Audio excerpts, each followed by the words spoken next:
I want to be in sales. And I want to be in sales for these reasons. And of course, one of those reasons is we make a load of money. That's good.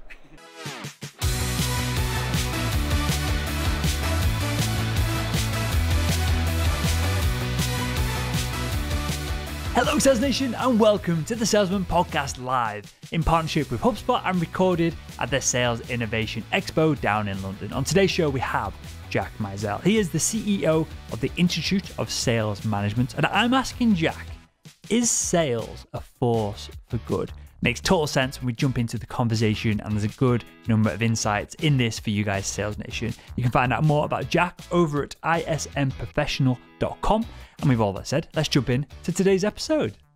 Jack, welcome to the Salesman Podcast. Thank you, Will. Delighted to be here. I'm excited to have you on. We're going to dive into a less practical show today, but something that will hopefully stroke the ego of all the salespeople listening and hopefully allow them to feel good and excited about their role, and hopefully allow them to relay this conversation with people internally, externally, and kind of hopefully change some of the perceptions that we have in the sales industry and outside the industry about us B2B sales professionals. Definitely. So I'm looking down on my page here because I want to word this specifically because I want to get your thoughts on this. But sales as a force for good.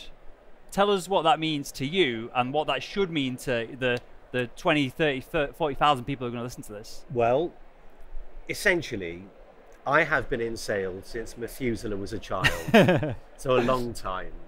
And if you really analyze and boil down to its most prosaic, the skills that we need in order to thrive, and those skills are manifest, and we could talk about them ad nauseum, even to an audience that would agree with them. Yeah. But those skills include resilience and tenacity, the art of persuasion, to be great listeners, etc., etc., to build empathy, to build rapport. And the point is, these are not just sales skills, but they're fundamental life skills. So if I just park that for a second, and also am brutally honest with myself about how I have been viewed as a human being, a sales human being, and indeed how most of us have been viewed and judged over the years. The amount of meetings that I've been in, even in board meetings where I've served as a group sales director of a publicly quoted company and heard words like, what do you expect? He's a salesperson, or they're just salespeople. Salespeople have been diminished, ridiculously so. And yet we are at the heart, I would like to say the heart and soul of a business. Yep. And without us, a business does not thrive. Not only doesn't it thrive, it fails. So we are fundamentally important. And yet the recognition we have is poor. And in fact, I've been in situ at the Institute of Sales Management now for a year. And like all good sales process, I've gone out to the market and I've ascertained what my customers, members, actually want, what they crave, and what their companies expect of them.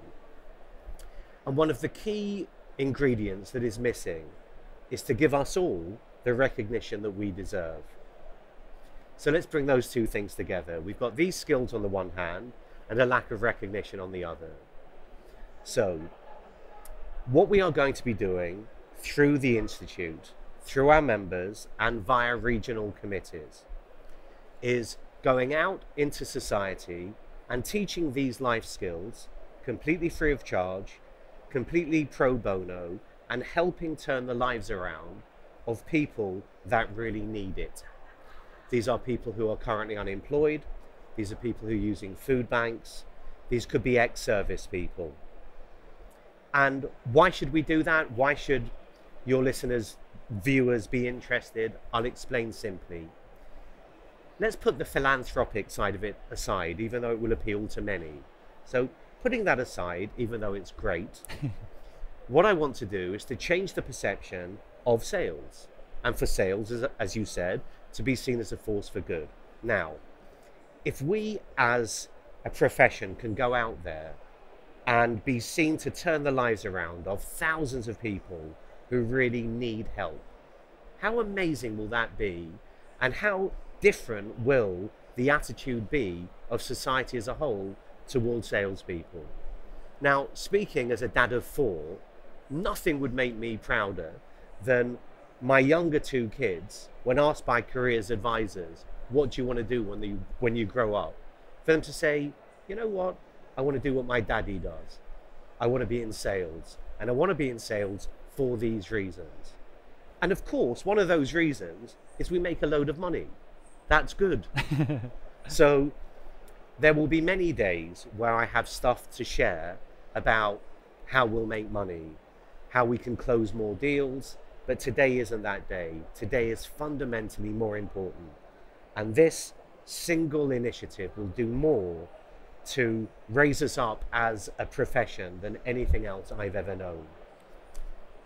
The other thing that I'd like to share is, other than the philanthropic nature, why should you do it?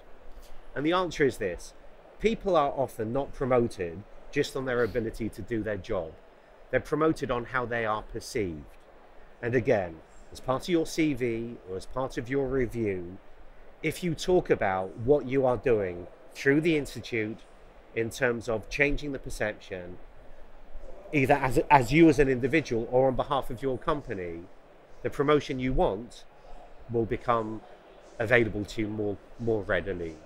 So you'll earn more money, you'll transform society, and you will help make sure that, in my view, that sales is seen as the ultimate profession, because as we know, it is. I've got a real practical example of this. I'm going to point to Elliot here, who's behind the camera, who's now wondering Hi, why Elliot. he's getting nervous. So Elliot's just about to graduate from this year with a chemistry degree. I took him to San Francisco a couple of weeks ago for the Revenue Summit there. He's obviously here at the Sales Innovation Summit. And one comment that he made to me, literally 5 minutes after sitting down and doing interviews at the previous event, and I'm sure that he hasn't changed, is that sales isn't what I thought it was. And I'm sure you can nod or kind of shake your head here, but I'm assuming you had the stereotype of the sales professional of the somewhat slimy, manipulative used car dealership person, and that wasn't anyone that we met at the Revenue Summit, was it? And clearly not anyone that we met here. So I'm trying to berate him into getting to sales or marketing as a career, rather than playing Do drums something in his, worthwhile. Yeah, rather than playing drums in his band and touring the world. That's the alternative at the moment. But I thought that was a real practical example, because he, out of the blue, he just turned around to me and said, "This is not what I was expecting." It was far more relaxed. Exactly. It was far more business casual. It was building relationships. It wasn't a weird corporate boardroom scenario that I think he had kind of wrapped up in his mind. Talking about examples of transforming people's lives, I ran for many years a very successful custom publishing business called Profile Pursuit, which we started at a kitchen table and we sold for a lot of money. Became a public company, we sold it. And a man came to see me called Edward Thomas. And Eddie, we became friends over many years, but Eddie came to see me. He had holes in his shoes. He had a suit that he'd bought from Oxfam. He had terrible teeth. He'd been losing teeth. And he came for me for this interview. We had clients like the BBC or Accenture. And so our public face mattered, albeit a lot of it was done on the telephone. And Eddie said to me, "I need a job." And I said, "Okay, tell me why I should give you a job." And he said, "All I can promise you," and he said, "I know I look a state. I know that. And I apologize, but this is where I am in my life. No one will work harder than me. No one will be more loyal. No one will be more tenacious. Give me a chance." I'm getting sad because Eddie died recently, but anyhow. Eddie, for 20 years, worked for me, earned on average £180,000 a year, and literally turned his life around. And in fact, the interesting thing, and there's many examples I could share, is that I believe in karma. Eddie died in December of 2015. And it was at Eddie's funeral, where I was asked to do a eulogy by his family, that I was given the opportunity of actually leading the Institute. It's amazing how these things work. So we bumped into a mutual acquaintance who said to me, "Will you look at this? Would you be interested in this?"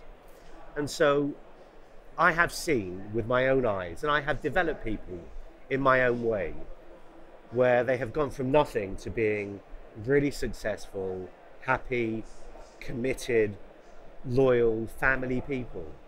And we should do that for hundreds of thousands of others.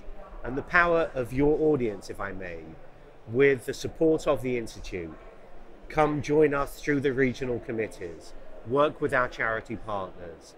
We can do this, and in a very short period of time, we will transform how we are viewed.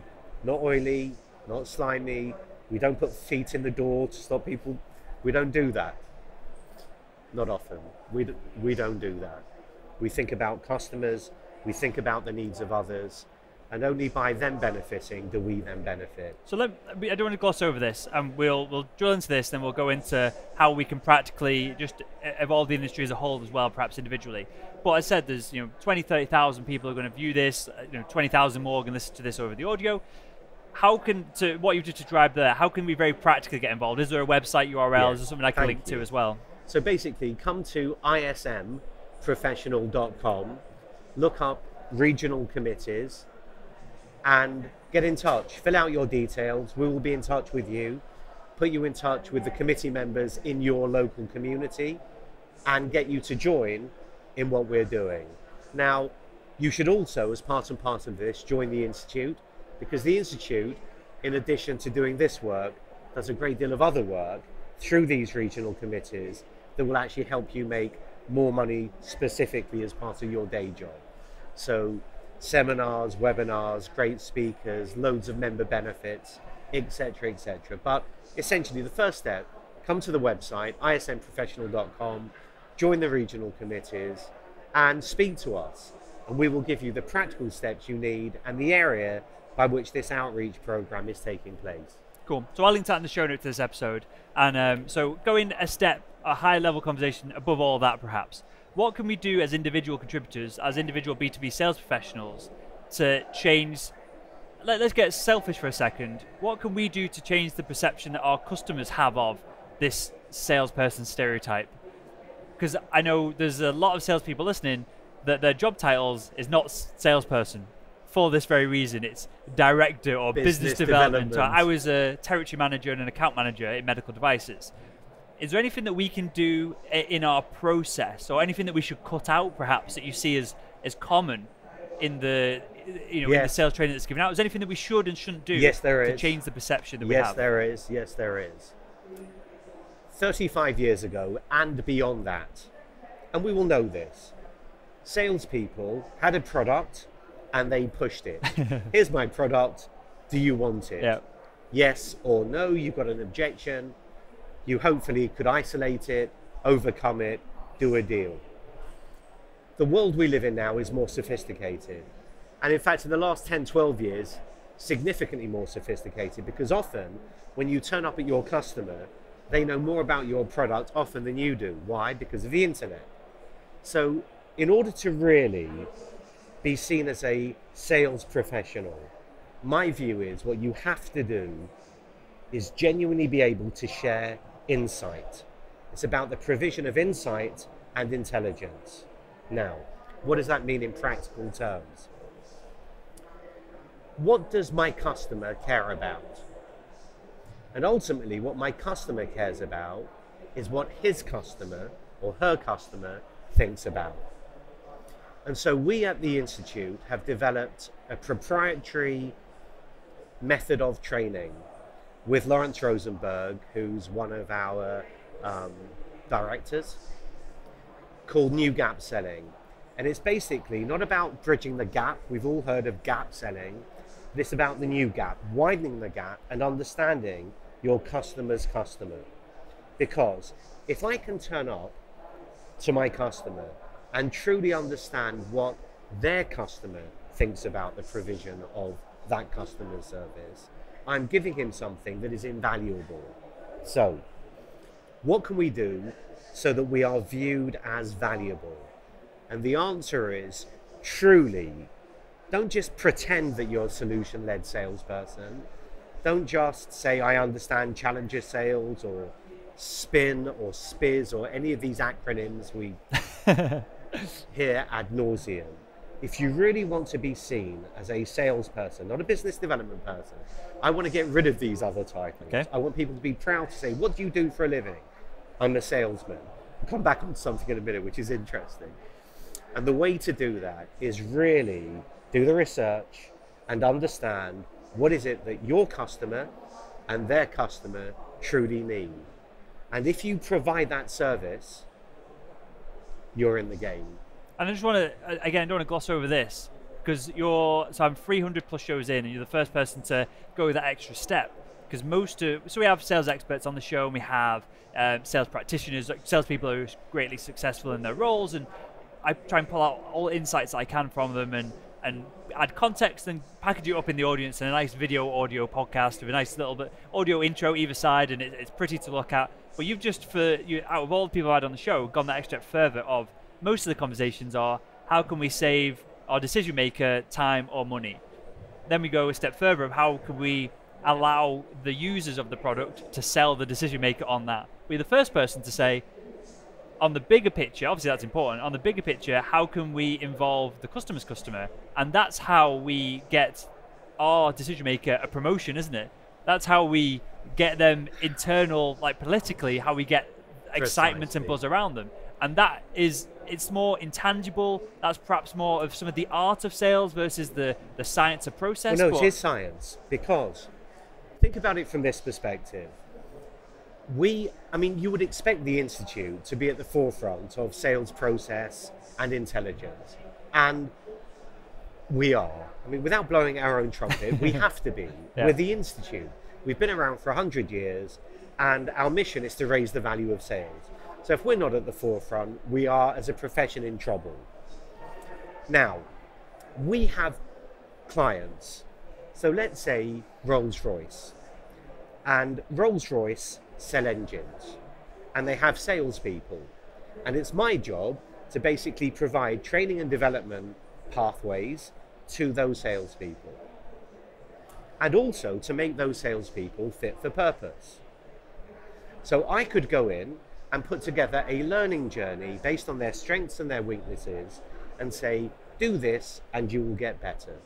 And indeed, many trainers say they do that.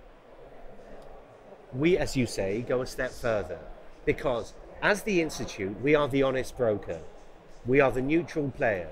All we want to do is make sure there is a really good relationship between a buyer and a seller. Now, if it's true that Rolls-Royce want to sell engines, and one of the people they want to sell engines to is Airbus, I can, and indeed I do, go to Airbus and say, tell me, when a salesperson comes to see you, what are the things that they are good at? What are the things that are bad at? And what are the things that are really important to you? And that insight and that intelligence is worth hundreds of millions of pounds. Do you see that? And just stop on this second. What you use those specific examples. I don't know if you can drill down into that further. But what would they say? What would their response be? What would they want? From their perspective, they will tell the truth. So for Airbus, see Hilti. For Hilti, see Oracle. All buyers have different requirements. But often what frustrates buyers is that salesmen will pretend to be solution oriented and then put them through a whole process and then start pushing their product. Yeah. So is it the product always seems to fit the problem, no matter what the problem is? Is that what we're doing? I think salespeople shoehorn in solutions often. Yeah. But in fact, the irony is you don't need to. You don't need to.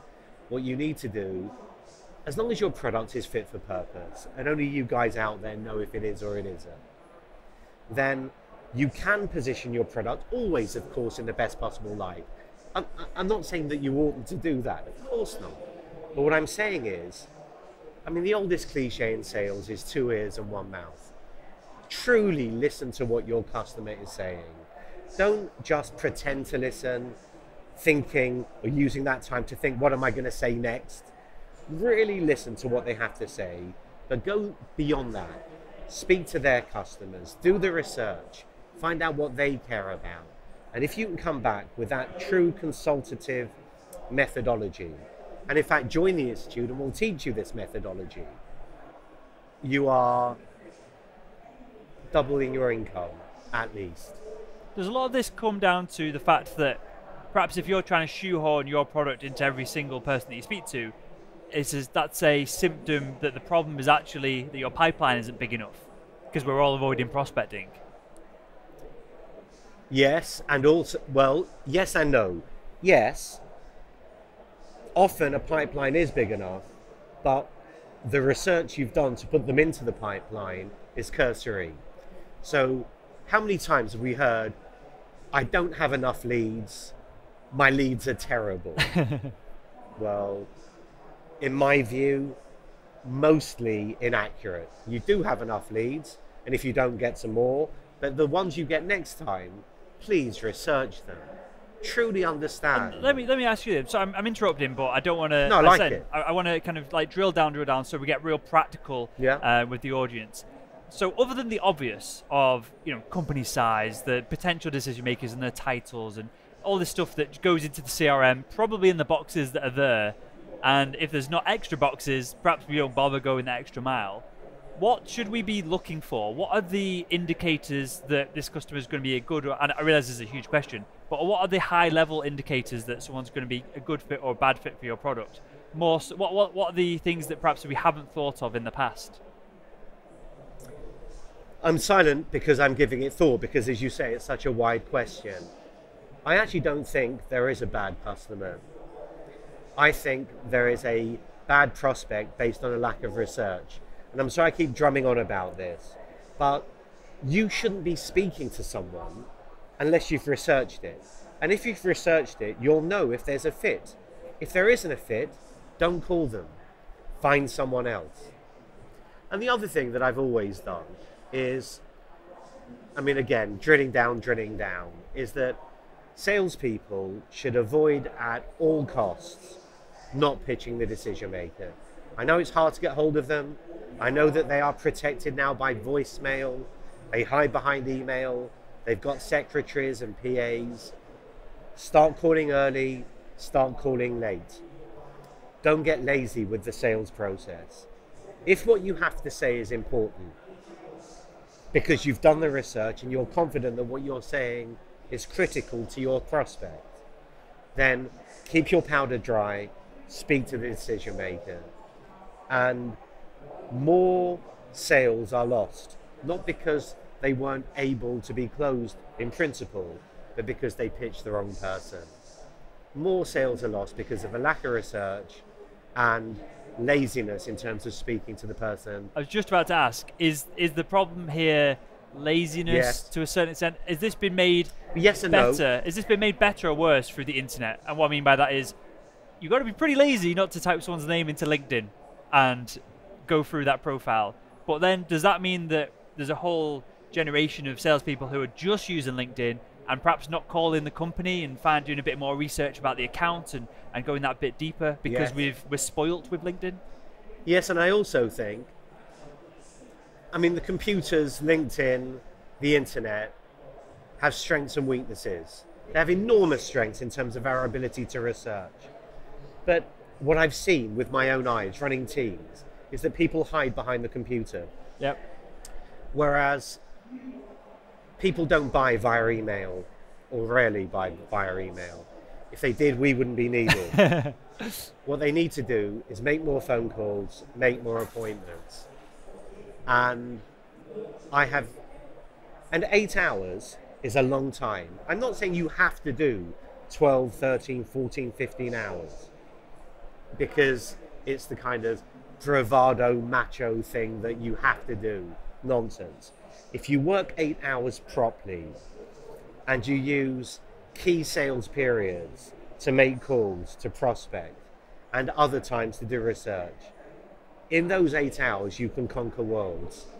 If you want to put the extra 2 or 3 hours in, fine, but at least use the 8 hours properly. Don't hide behind the internet. Don't pretend to be researching when you're downing tools. Well, it's probably another 2-hour conversation in itself, Jack, time management within sales. So we'll have you back on in the future to dive into that perhaps and a few other things. But I've got one final question that I ask everyone that comes on the show, and that is, if you could go back in time and speak to your younger self, what would be the one piece of advice you'd give him to help him become better at selling? I was very lucky that very early on in my sales career, I had a mentor. And that mentor literally put their arm around my shoulder and taught me technique. But if I could tell my younger self anything, it would be time goes much more quickly than you realize. Don't waste time. Use it as the gift that it really is. So it wouldn't be about technique. It would be about time management, interestingly. And it would be about attitude. It was Zig Ziglar that said that it's attitude, not aptitude, that determines your altitude. And I think a combination of attitude, bite the arse off a bear, use the time wisely, is the thing more than anything else that will make you successful. Amazing stuff. Well, with that, Jack, I want to thank you for your time. Pleasure. I want to thank you for joining us on the Salesman Podcast. Thank you. It's been a pleasure.